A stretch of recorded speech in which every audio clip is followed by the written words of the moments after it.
pupunta ako sa concert ni Michael Jackson. Sobrang excited ko talaga. Alam nyo ba guys na first concert ko to? Never ako nagpupunta sa mga concert. First time to.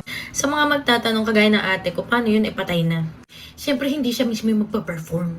Pero kahit na excited pa rin ako. Pero ito nga mga VVs, maglalagay muna ako ng sunshade. So may mga tatanong sa inyo, bakit nabubura yung mga sulat? Dahil naka-temporary packaging lang tayo ngayon mga VVs. Sa April padating yung talagang original packaging natin. Habang naglalagay ako ng sunscreen, ikikwento ko sa inyo kung paano ko nahuli yung surprise ni Kong. Ang dami ko nalagay.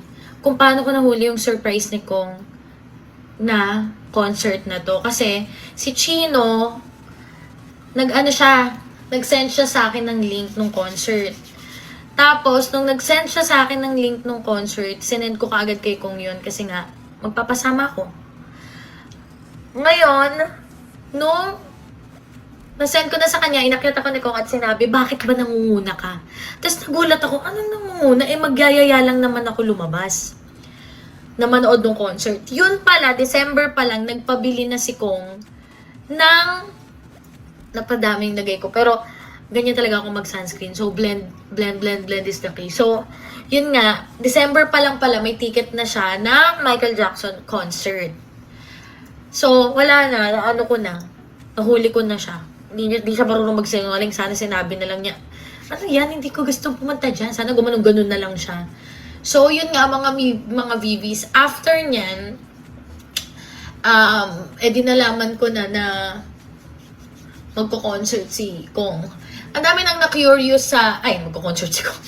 So, yun nga, nalaman ko na magko-concert nga si Michael Jackson. At pupunta na kami, na-confirm ko na may ticket na, blah, blah, blah. So, ngayon, ang dami na-curious dito sa bahay na paano ko ba naging lodi si Michael Jackson? Ganito yan, nung bata ako, laging nagpe-play si Papa. Bumili siya ng fake na DVD nung concert ni Michael Jackson. Tapos lagi niyang piniplay sa bahay. Tapos nung bata ko, para akong na-hypnotize. Hindi ko na malayan. Ba't parang gusto ko na ito laging pinapanood? Bakit parang lagi, alam mo yung gano'n, parang ako na yung kusang nagpe-play hanggang nagkaroon kami ng laptop noon. Siya na yung sinesearch ko, yung history ng buhay niya. Meron pa siyang mga nakalandian na dating mga backup dancer na kineme na nililink sa kanya. Alam ko yun, yung mga issue niya, yung mga naging asawa niya, yung mga kineme-kineme, mga anak niya. Ewan ko, Diyos ko, lala. Tapos, meron pa ako noon na pinakamalupit na naalala ko. Nung nawala na siya, nung namatay na siya, gumawa ako ng diary. Na yung diary na yun, andoon lahat ng compilation ng mga picture niya ko yun kasi bumababa na pala to. Kasi everyday meron nagdadala ng newspaper sa bahay namin. Tapos ginugupit ko yun. Tapos nilalagay ko dun, kinukumpile ko. Tapos naglalagay ako. Ngayong araw ito yung naramdaman ko, napakasakit, nawala ka na. Tapos pinapatak ko pa yung luha ko dun. So, parang kung ang sinasabi ko dun, sabi ko pa, ikaw po yung gusto kong mapakasalan, ganyan-ganyan. So, nakita ng tatay ko yun. Tapos, parang tinago niya. Ngayon nga, hanapin ko yun kung asaan. Ipapakita ko sa inyo kasi nakakatawa yun. As in talaga. So, yun nga, ang dami ko pang dada. Aalis na ako. Ito na yung finish niya. No cut yan. Sobrang dami kong nilagay. Ganito ang kanyang finish. Dapat talaga hindi ka nangingialam ng tigyawat. Yung tigyawat ko nakalubog yan, tas kinut-kut-kut-kut ko, ganyan nangyari. Kaloka. Pero kahit napupunta pa rin ako ng kota. Let's go! Bye! Update ko kayo mamaya. Ilalagay ko sa yellow basket yung sunshade natin. No cut yan, so yung kwento ko kung magkabuhol-buhol, bahala na kayo.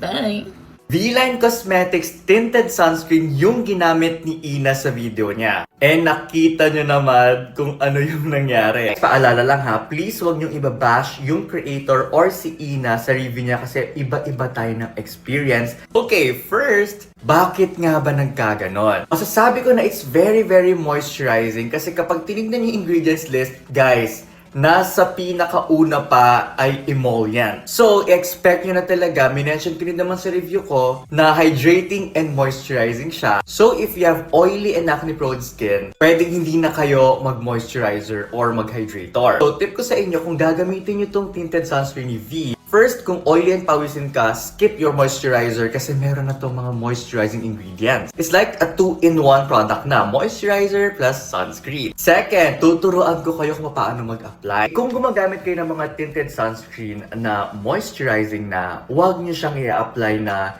2 fingers tapos sabay-sabay na sa buong mukha. Matagal ko ng tip ito. Layer by layer by layer kayong maglagay. Yes, it takes time, pero trust me, maganda yung resulta. Magsisimula tayo sa 1 finger ha. Guys, dulo to dulo, hindi ko to ika-cut. Okay, i-apply natin siya, i-distribute natin siya sa skin. And then, ayan, lagay pa natin dito.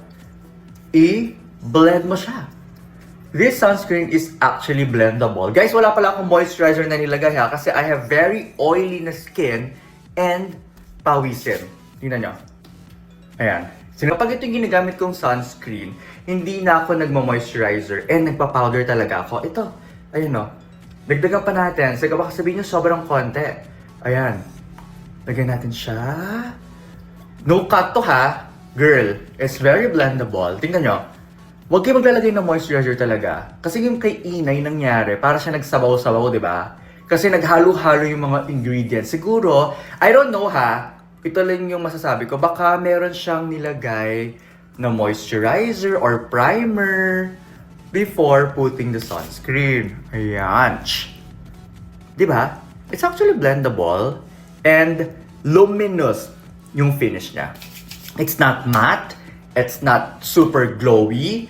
Tama lang, ayan. Tingnan nyo. Pantay pa rin siya. Ito yung face ko. Hindi ko nilagyan yung neck. Hindi ko nilagyan yung body. It's still the same.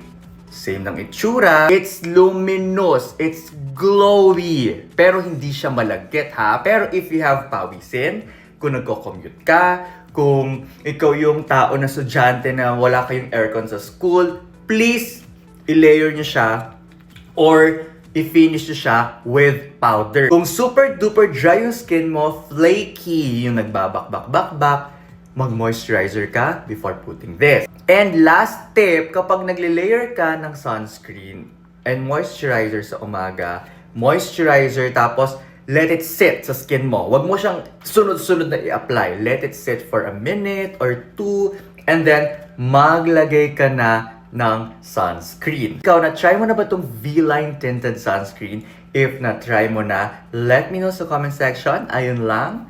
I love you. If you're not subscribed to Team Payaman, why not? Coconut Pocknot. Subscribe now and ring the notification bell.